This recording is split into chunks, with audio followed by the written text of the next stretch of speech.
أيام من القدس الرباني. وقبل ذلك الفروض المقدرة في كتاب الله كم هي؟ ست. الفروض المقدرة في كتاب الله هي ست.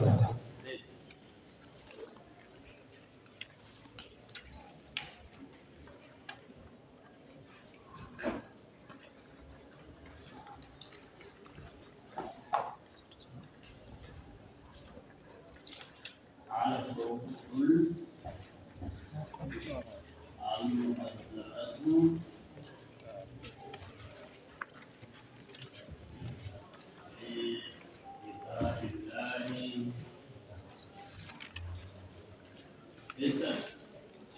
وهي النصف وهي النصف والربع والثلث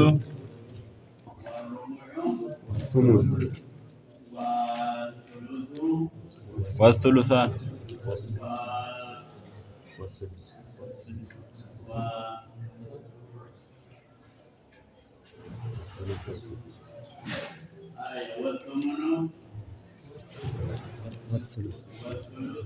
والثلثان والثلث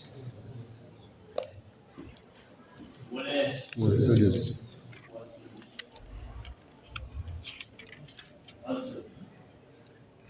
هي مذكورة في كتاب وعند الكتابة ربيعك بإذن الله وعلى نصفين واحد على اثنين على واحد على اثنين ربيع واحد على أربعة ثلثين واحد على ثلثين واحد على ثلاث وقرأت إلى ليس ثلثان لا يرى سدس واحد على وللعلماء في طرقها في ذكرها وفي بيانها ثلاثة طرق.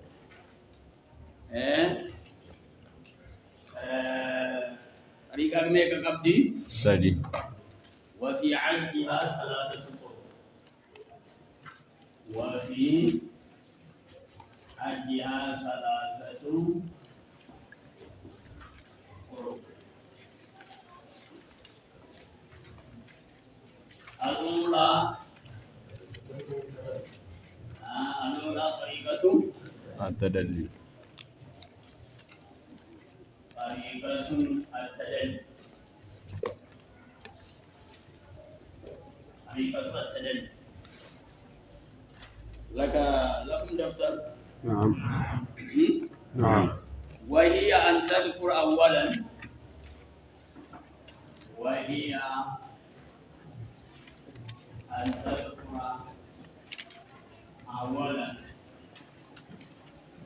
الكسرة على تبدي شجر الريح تبتين ثم تنزل إلى ما تحت ثم تنزل إلى ما تحت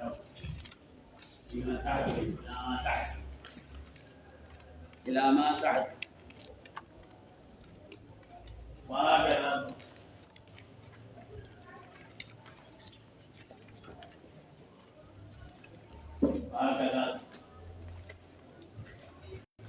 أكم جدا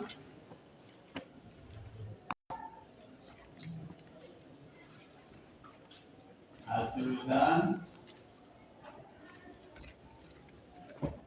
والنصف كل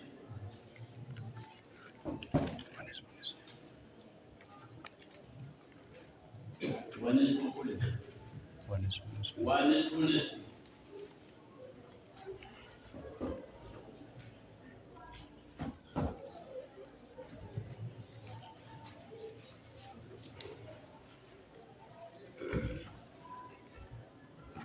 مصنفين كان رديمه إلا أنه أخر الثلثين ليضيق النظم نظمي سرك سجنان ثلثان آخر لا ثلثان أول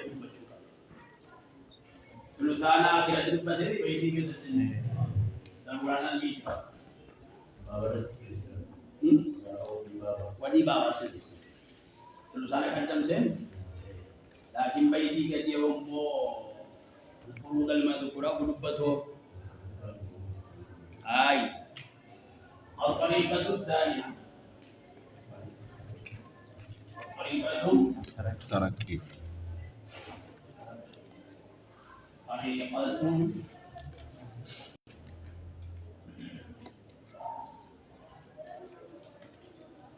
لما كان طريقة الترقي طريقة الترقي والدي موجود وهي أن تذكر الكسر وهي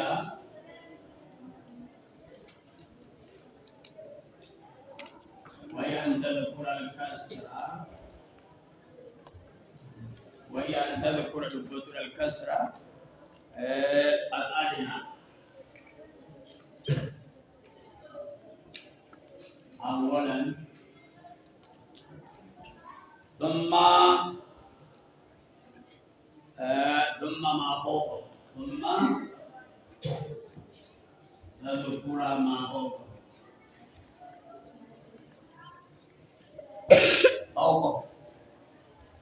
كأن تقول وهكذا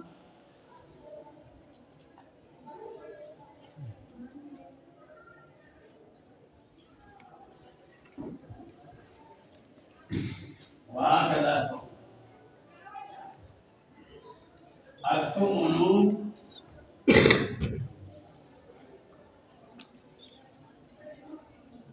والسدس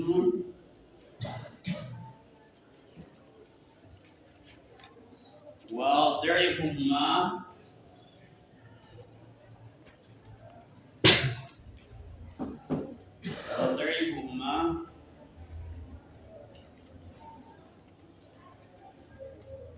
الثمن والسدس وضعفه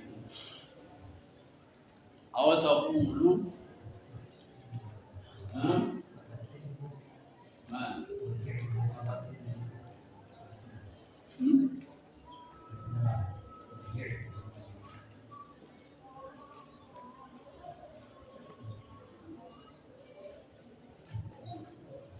الثمن والسدس وضعفه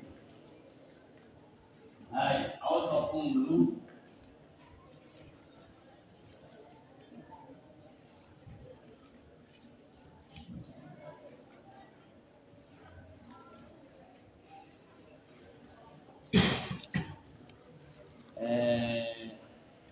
الثمن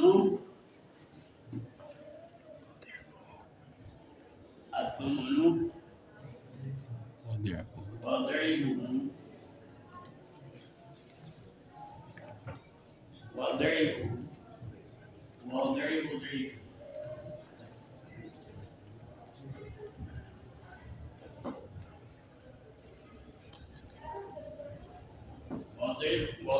ضعيفه والسدس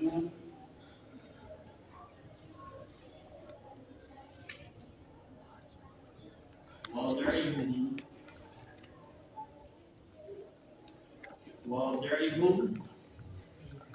ضعيف الثمن والسدس وضعفهما وضعف ضعيفهما للمثل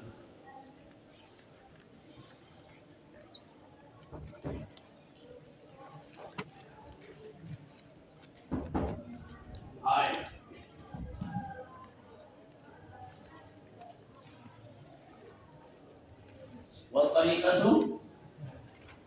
والطريقة إيه؟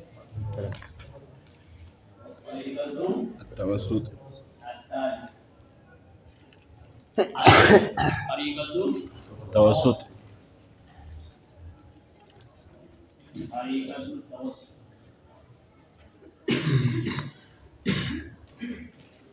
طريقة التوسط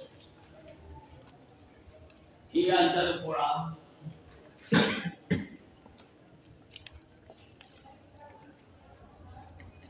أن تذكر الكسر الوسطى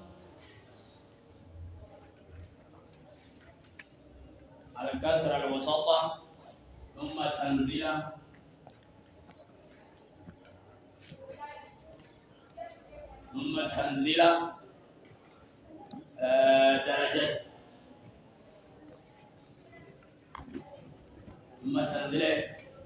درجة، وتصعد درجة،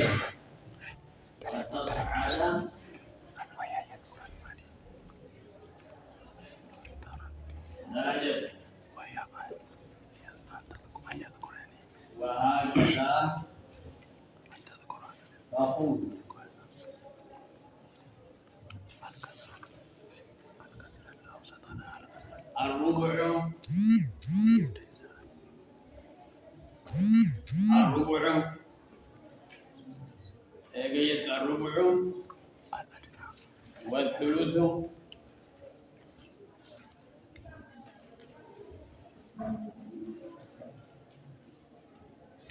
الربع والثلث ونصف كل،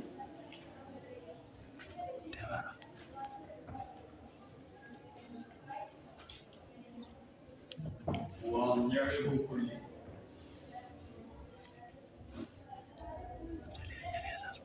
أو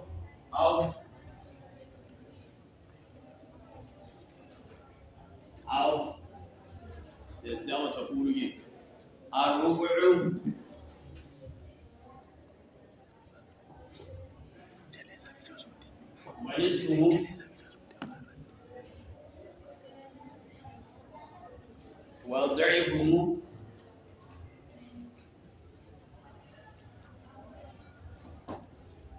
ونصفه وضعفه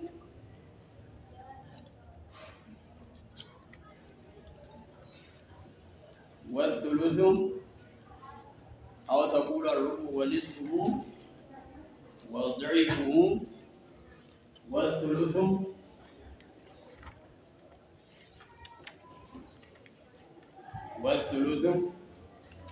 ونصفه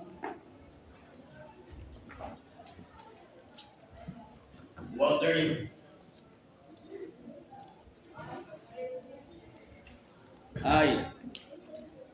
حاضرون؟ نعم. نعمل معا ولنجنا بالجر. كتبتم وفرغتم؟ اكتبوا سريعا.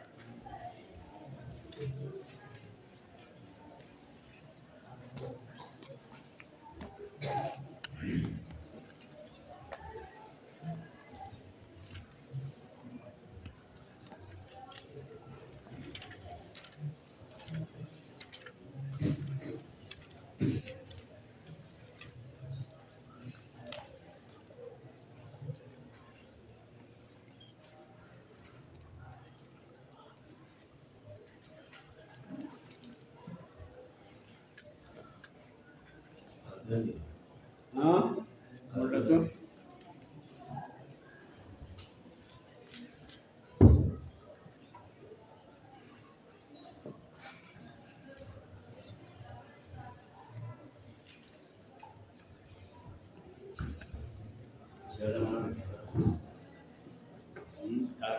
توسطية يا معلم.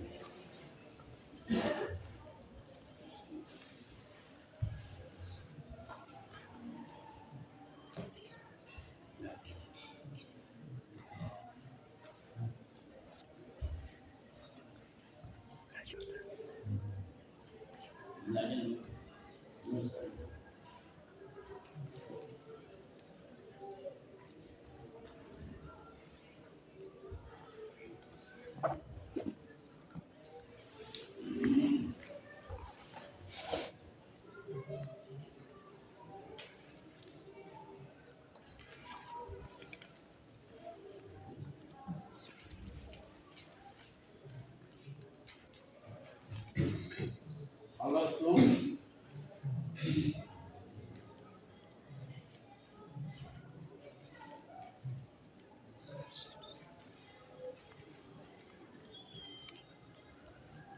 هاي مغرب الإجرام.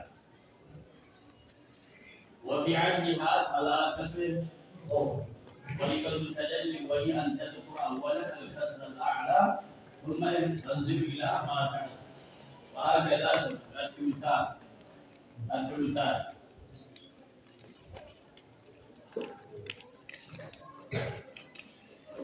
ثلثان جاتي كينجي أركلا مفهوم فاتو كبوتا جاتي كينجي ثلثان جدا ثلثان جامعك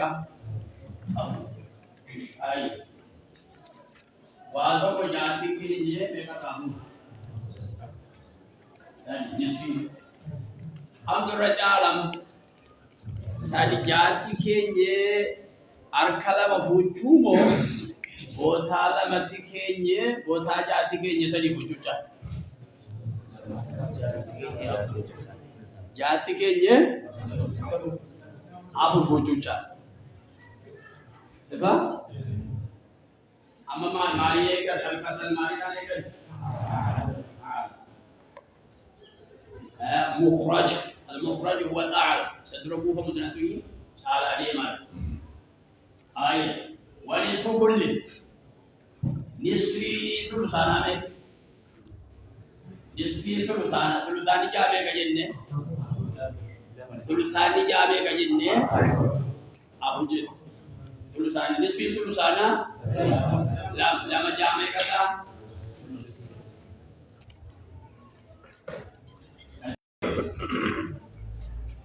wanisfu kulli nisfi ne ka nisfi nisfi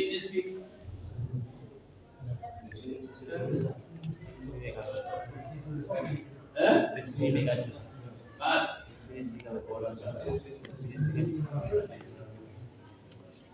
ini kan awalnya sudah jika anak bayi dalam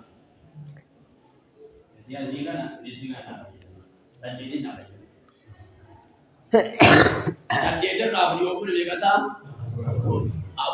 apa pun mal dia dalam sakit itu dia sekali itu badan agaknya orang lain nisfin sajdi nisfin apa dia kan lama sajdi itu dia orang di sini ربع ميقان كان ربع أنا ميقان كان هذا سدس كان كان لما نقول ثلثان كان जिसका भी जिसका भी इतने आला सिद्धा में बता ثلث इतने आला समानिया ربع अम्मा कम अतम कुछ आला नहीं माजे वाजाति कालिले मौजूद चालको सदेति कालिले मौजूद चाल जाति कालिले कनका देवान जरूर ला कनेला कनका देवान जरूर इफामी ونصف نصفه نصف الضمير عائد الى الكل نصف نصفين ثلثين بغتا واحد على ست ثلثين على نصف نصف لما بغتا वातो को जाति कारी तो को बुचु चालमो सज्जे तित्ति कारी तो को बुचु चाल मर्दो माल दे अकर का डेमोन ताने मर्दनो इफामी आइए वाह वतरीक़तु ले तरक्की ما طريقة الترقي وهي أن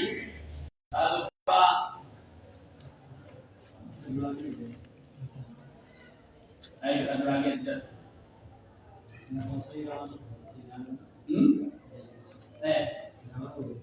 kami nggak usah mau ini akan dipakai. So menjago nih, semuanya setar kecudi, Ayo.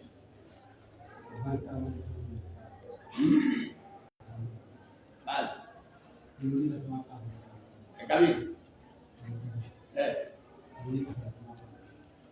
سمني قبضي ما جاء سمني قبضي مال تيجي تيجي أبان kita abang ما جاء دباب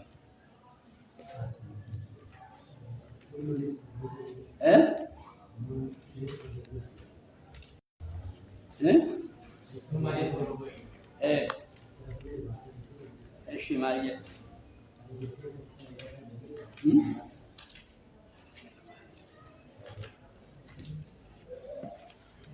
طريقة التجلي وللفرضيين في ذلك عبارات منها طريقة الترقي وهي أن يقال الثمن وضعفه طريقة مالي التجلي دي الترقي الثمن طريقة الترقي كان تقول ترقي ملل أي إلا رمضان قلت إلا إرمادو ko keessatti ilaalama keenya yoo ja'a bogoon sumrii jiru sumrii argachuu dandeenya midhaasni anaa ulaa ay طريقة الترقي وهي أن تذكر الكسرة لنا أولا ثم ما فوق الثمن ثمن بيكا وعين على Mutu rakyat dari ketuan sendiri. Waktu sedikit dikali, toko wujud adalah tingkat. Jati kali wujud lah, sedikit kali wujud lah. Ayo, kembali. Asul, sul.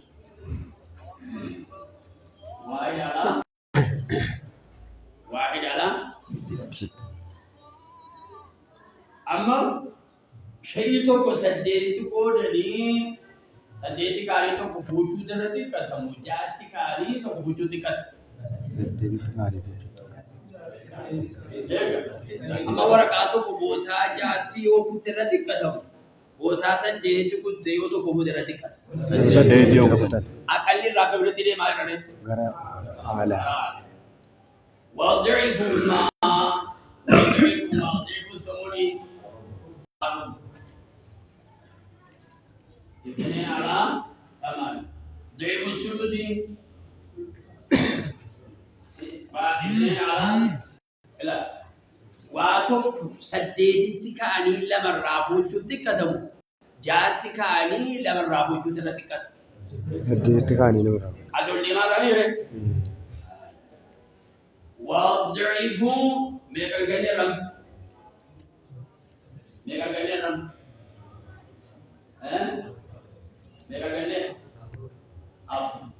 والضعف ضعف بما ضعف سدسين ضعف كلام ضعفين ربع إلى ميغا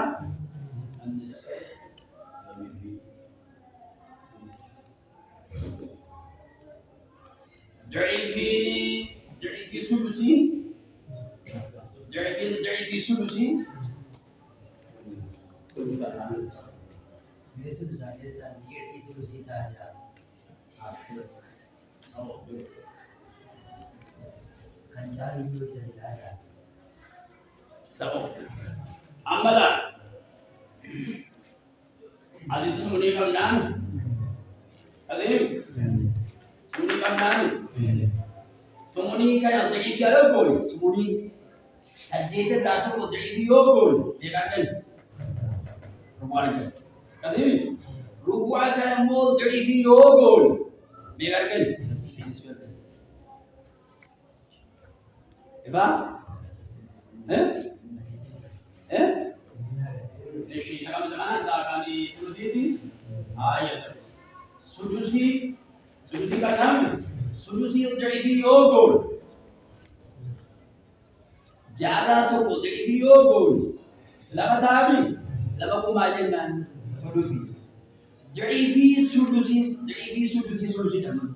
ضعيفي جايو ضعيفي بول سلام سره دچايو بول देखा आबुता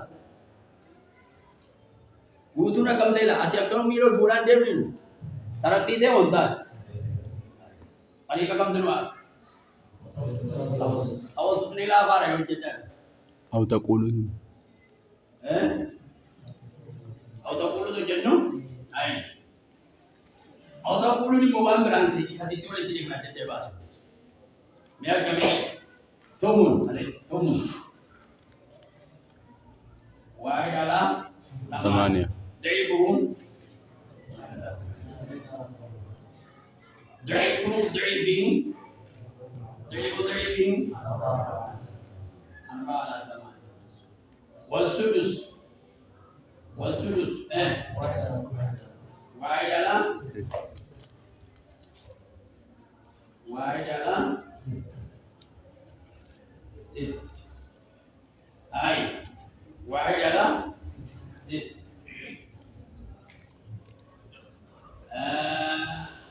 وضعفهم ضعيفهم 4 ولما تركين ثاني تركي ثم سجيت الرام واتو سجيت كيني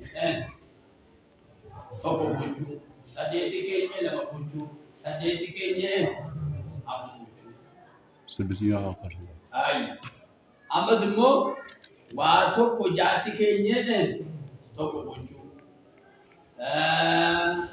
واتو كجاتي كيني لما بوجو واتو كجاتي كيني أبو بوجو मालने तरक्की दे बोलता है मारी तिल आले थी सज्जी तो रावण मुड़ बंदा टिक्का माल रावण मुड़ मुड़ा यार रावण मुड़ अम्मा सड्डेति रागा फुरफुन सड्डेति रा फुरफुचुन तिकारा सज्जी रावण मुड़ पर मारी तिल आले सकना मारी तिल मारा यूरी तिल ला सज्जी रावण को बुझूगी यार रावण को बुझू सज्जी रावण को बुझूगी यार रावण को बुझू सड्डेति रावण को बुझूगी यार रावण को बुझू والمكتان جروغا والمكت مرتمالي جانب جانب أول تلا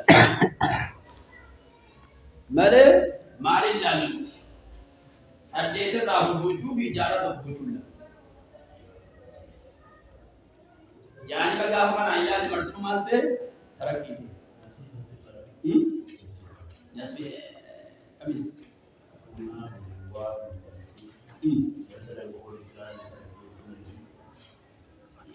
Yo maafula seriola. Ada sebenarnya dia. Lakinya 5 hari kerana ini lah. Jadi orang berpahala. Hari kemarin apa? Awal sultan. فلتكن عمل البيت. موجود. هذا مرة. طريقة التوسطية أن تذكر الكسر وسطا ثم تنزل درجة وتصعد درجة. الربع ربعين وسط سنة وسط مالين وسط ثمن نصفي ثمن ربع نصف مالي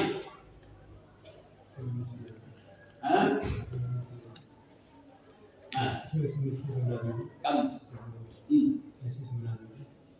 نصفي شيء نصفي ketika semula ada di نصفي شيء أما لا ربع سجل بebas سجل لا ada سجل turun أنا ya أما مالته وسط دوبت وسط في وسط ثم ينزل درجة درجة بقولي ثم تنزل درجة ونصف كل نصف ربعين وتصعد درجة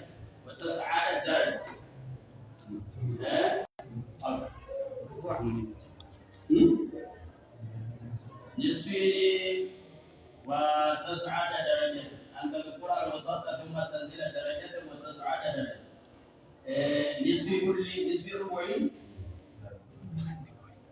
واحد على نصف الثاني واحد على 6 أما مالك نزول أن تذكر الوسط ثم تنزل درجة وتصعد أخرى أن تذكر الوسط الوسط المعني الربع والثلث ثم تزيد درجة ثم إلى بين سدس سلا ربع يجينه ما نبجوكم ثمن ربع نصف ثلث ثلثان أما ممارقونه وسط البنة نزلنا درجة ثم وضعه كله لأن الربع 4 على 8 ضعيفين ثلثين 4 على 6 يعني موجود ربع ثلث لمن نصف كل ثمن في سدس أبوه ضعف كل نصفه ثلثان جابوده موجود أو الربع ونصفه وضعفه والثلث ونصفه وضعفه الربع 2 على 8 نصفه 1 على 8 وضعفه 4 على 8 نصف والثلث 2 على 6 ونصفه 1 على 6 وضعفه 4 على انتهت المسألة.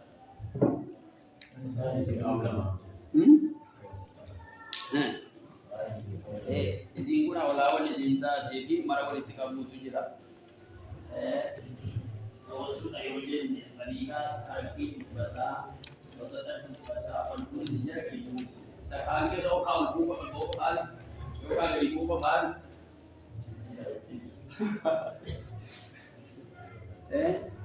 jawab ne ke mo jawab anu wa sulh wa nisbu kulli wa ghayr wa an wala tika min al-amr دول جاء تتبقى كسر بعد التنتار واللي كمان والثلث وضعف والثلث واحد لا ها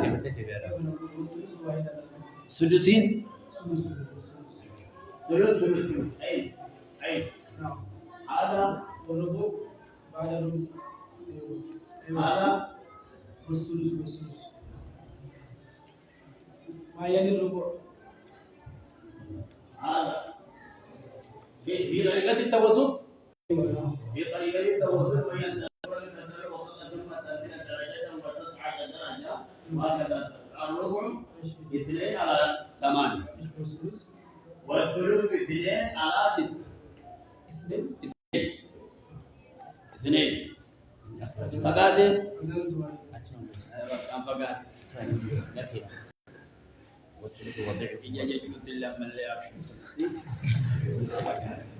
saat ini ijazah juga semua kan awam TV penuh pagar. Jadi, boleh kali. Aqulu kadurarai kami raga tu.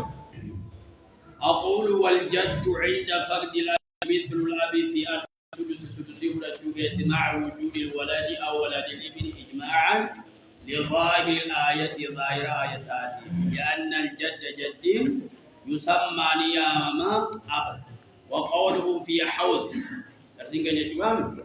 في حوز أي في جمع وضم ما يصيبه ومده ظاهر وأنه كالأب في جميع أحكام مرأة أحكام أباكي ستة فيحوز جميع المال إذا انفرد ويأخذ ما أبلغت الفرد إن لم يكن للميت ولد ولا ولد منه ولكنه يخالف الأب في مسائل فلهذا استثنى منها 3 مسائل. مسألة الجنة الراني والجنة من الجنة. الأولى إذا كان مع الجد إخوة لأبوين أو لأب فليس ثاني حكم الجد معهم حكم الأب لأن الأب يحجبهم أي حجب حرمان هذا سيسوي إجماعا لإجلائهم ياتوا سادد به أبادا فهو أقرب منه والجد يقاسم أي يشارك لكونهم يساوونهم في القرب لأن الجد والإخوة يدلون إلى الميت بالأب فلذلك يقاسمونهم ستشركني وجن قدتني على تفصيل سيأتي حكمه إن شاء الله في باب ميراث الجد والإخوة. وحكمهم حكم جراداي حكم الجد والإخوة سيأتي مكملا حرب تمات واضحا في الحالات كلها بعد ذكر الحجب باب ذكر باب حجب. المسألة الثانية مسألة لما فان إحدى الغراوين تكون غراوين. لما سميت هذه المسألة بالغراوين؟ لشهرتها كالغرة كموسيقى غراوين. وهي مسألة أبوان أبا لما أبا في عرج وزوج للأم فيها ثلث الباقي بعد فرض الزوج ولفرض زوجاتي فيأخذ الأب مثليها فكسي لما. فلو كان بدل الأب فيها جد كان للأم أمي النساء معه جدي ولي ثلث جميع المال. المسألة الثالثة مسألة كان سريت بدأت أسألكم عنها في الغد إن شاء الله. المسألة مسألة دبرتين أوجي أن دبرتين رام حملنا على الصبور. المسألة الثالثة ثانية الغراوين مسألة لما فاق الراوين وهي أبوان وزوجة فأكثر للأم فيها أيضا ثلث الباقي بعد ربع الزوجة.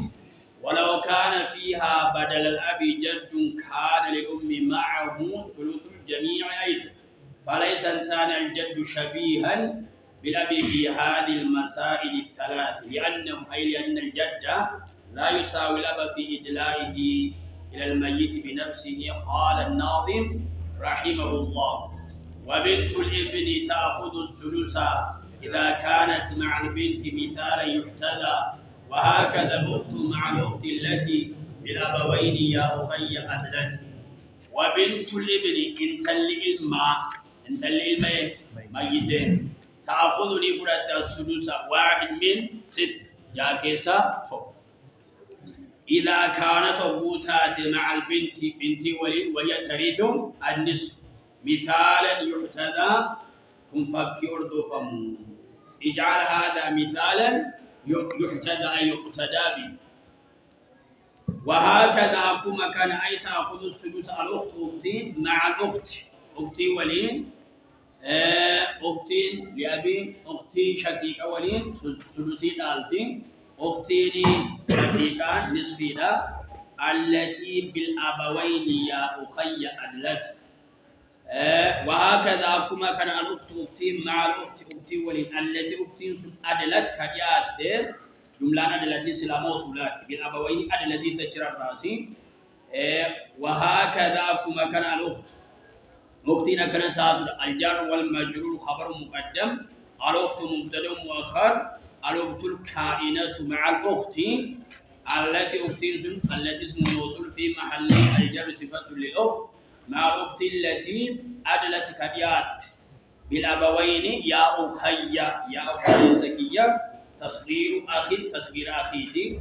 أقول ننجراج الرابع ممن فرضه السدس بنت الابن فأكثر. إذا كانت أبوتات مع البنت الواحدة فتأخذ بنت الابن أو بنات الابن السدس تكملة الثلثين إجماعا. وهو الدليل لقول ابن مسعود وقد سئل على قابة عن حكم بنت وبنت ابن وأخت فقال نجد لأقضين والله لمرتس فيها أي في المسألة مسألة كان في سبيل قضاء النبي صلى الله عليه وسلم للبنت النصف بنت النصف ولبنت الابن السدس تكملة الثلثين حالتات السدسين سنين. وما بقي والنافع فللأخت أقبلتي في رواه البخاري وغيره. درى نبي موسى بردك أن يدنا نبي موسى للأخت النصف للبنت النصف وللأخت النصف يدين ولا شيء لبنت الابن. لقد ابن مسعود قال تامنا موسى لقد ابن مسعود على قابة نيجرانه لقد ضللت جلد إذا يوني مرتي ساجل وما أنا من المهتدين.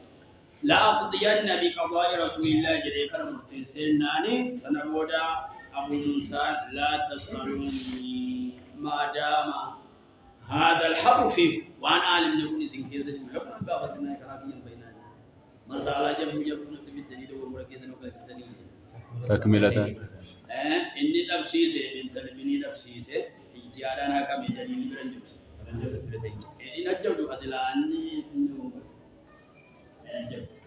رواه البخاري وغيره وقول مثال يحتذى بالذال المعجمة المفتوحة مبني للمجهول أي جعل هذا مثالا يقتدى به ويقاس عليه كل بنت ابن فأكثر نازلة مع بنت ابن واحدة أعلى منها أو منهن فإن لبنت الابن النازلة أو بنات الابن السدس مع وجود العالية تكملة الثلثين وفهم بكم منه أنه لو كانت بنت الابن مع بنتين تلولم وجيوتات فأكثر سقطتني كفتي إلا إذا كان معها ابن يعصبها أصباك يسيبه والخامس ممن فرضها السدس الأخت من الأب أو الأخوات من الأب مع الأخت الواحدة من الأبوين فإن للأخت أو الأخوات من الأب السدس تكملة الثلثين إجماعا قياسا على التي قبلها فإن كان يوجد فيها أختان فأكثر لأبوين سقطت الأخت